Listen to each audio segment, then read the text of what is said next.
So every year, the Oxford University Press conducts a public poll and announces a word of the year. And it's typically some garbage internet slang, and this year's no different because 2024's word of the year is brain rot. Now, brain rot, and this is directly from Oxford, brain rot is defined as the supposed deterioration of a person's mental or intellectual state, especially viewed as the result of overconsumption of material considered to be trivial or unchallenging. Also, something characterized as likely to lead to such deterioration.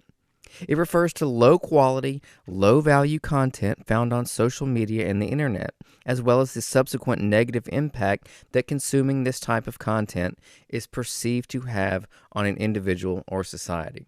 In other words, brain rot is what happens to you when you are scrolling too much looking at garbage. So, of course, this makes me sad to see people just scrolling their time away looking at nonsense. But I've done it because it's easy to do. You sit down to get something done and realize you've just been looking at ads and clickbait and other people's opinions for 5 or 10 or even 30 minutes. I'm not saying I'm above it, but I do think it's unfortunate that this is a daily activity for a lot of people. It's normal life. It's become acceptable. Now, if there was only an antidote for brain rot, if only some benevolent person could come up with something that got you off of social media and got you to read things that would actually challenge you and build your intellect and your spirit. If only such a thing, if only such a document existed.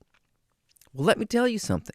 It does. It does exist. And I'm going to tell you about it right now. It's my new ebook. It's called Problems to Proverbs, Ancient Wisdom for the Modern World, Volume 2. It's a collection of thoughts, insights, questions, perspectives, revelations, all curated to reinforce the mindsets that are serving you and challenge the ones that are not.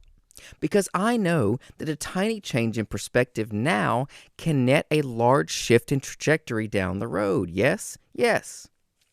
I'll drop a link in the show notes so that you can start reading, so that you can start becoming instantly wiser. Right after you finish this episode, of course. So, brain rot, 2024 word of the year. That's according to Oxford University Press. But all this got me thinking about what my word of the year would be if I could pick one specifically for me. First, let me ask you, what would your word be? Hit me up, The Real Ryan Coleman on Instagram. Let me know your personal word of the year for 2024. I'm genuinely curious. So I did pick one for me, and mine is more of a phrase. And that phrase is, drumroll please, I don't know. I don't know is the thing that I've said or thought probably more than anything else this year. I go to bed thinking I don't know. I wake up thinking I don't know. And it's so many things. There are so many things I don't know. So many things that I'm unsure of. I don't know when. I don't know how. I don't know why. I don't know where. I don't know if I'm doing what I should be doing. That's a big one. Like I'm doing all this stuff. What if it's all wrong? What if I'm completely missing it? I don't know. But it made me think of a story I've heard told many times over the years. Now, this is from a book called A Ruthless Trust by Brennan Manning. So this is Brennan Manning recounting a story about Mother Teresa, okay? When the brilliant ethicist John Kavanaugh went to work for 3 months at the House of the Dying in Calcutta, he was seeking a clear answer as to how to best spend the rest of his life. On the first morning there, he met Mother Teresa. She asked, "And what can I do for you?" Kavanaugh asked her to pray for him. "What do you want me to pray for?" she asked. He voiced the request that he had borne thousands of miles from the United States. "Pray that I have clarity." She said firmly, "No, I will not do that." When he asked her why, she said, "Clarity is the last thing you are clinging to and must let go of." When Kavanaugh commented that she always seemed to have the clarity he longed for, she laughed and said, "I have never had clarity. What I have always had is trust. So I will pray that you trust God." And maybe that's the point. Maybe that's the point, to not know. And up until recently, I would secretly feel guilty for saying I don't know. It never felt right. It never stopped me from saying it, funny enough, the guilt.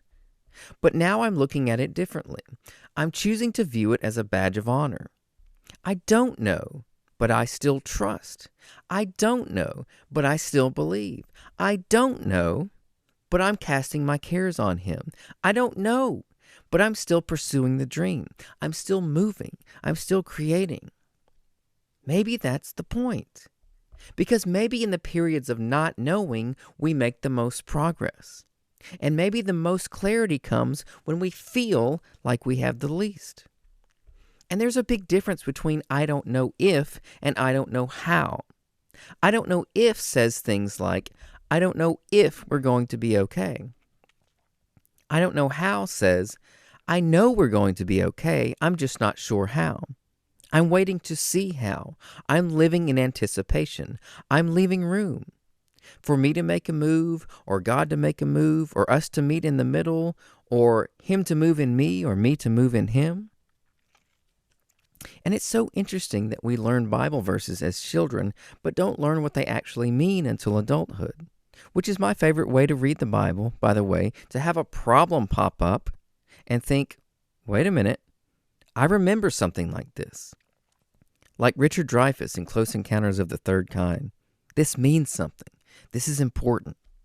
And then you find yourself in Proverbs 3 or Matthew 5 or Romans 8, reminding yourself of all those things you learned but never really learned. Remember this one? Trust in the Lord with all your heart, and lean not on your own understanding. In all your ways acknowledge Him, and He shall direct your paths.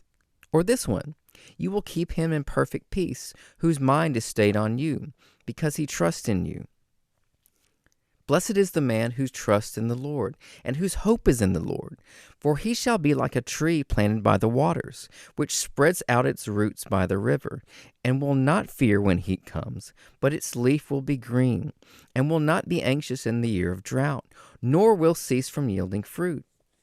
What about this one? This one is from a guy even more famous than Mother Teresa. Therefore I say to you, do not worry about your life, what you will eat or what you will drink, nor about your body, what you will put on. Is not life more than food, and the body more than clothing? Look at the birds of the air, for they neither sow, nor reap, nor gather into barns, yet your heavenly Father feeds them. Are you not of more value than they? And it's true. Maybe we don't know how to fix it. Maybe we don't know how to pay for it. Maybe we don't know what to do. But we just keep going, believing that clarity will come when we need it, if we need it. And what do we need more, Christ or clarity? Love or clarity? Family or clarity? Situational clarity or internal identity? Because situations change. Who we are does not. And we're getting to know who we are, oftentimes by being pressed to realize who we are not. I'm Ryan Coleman, The Real Ryan Coleman on Instagram. Again, you can download my new ebook using the link I'll drop in the show notes, Problems to Proverbs, Ancient Wisdom for the Modern World, Volume 2. The Antidote to Brain Rot, just in time for Christmas. And as always, thank you for listening, and I'll talk to you soon.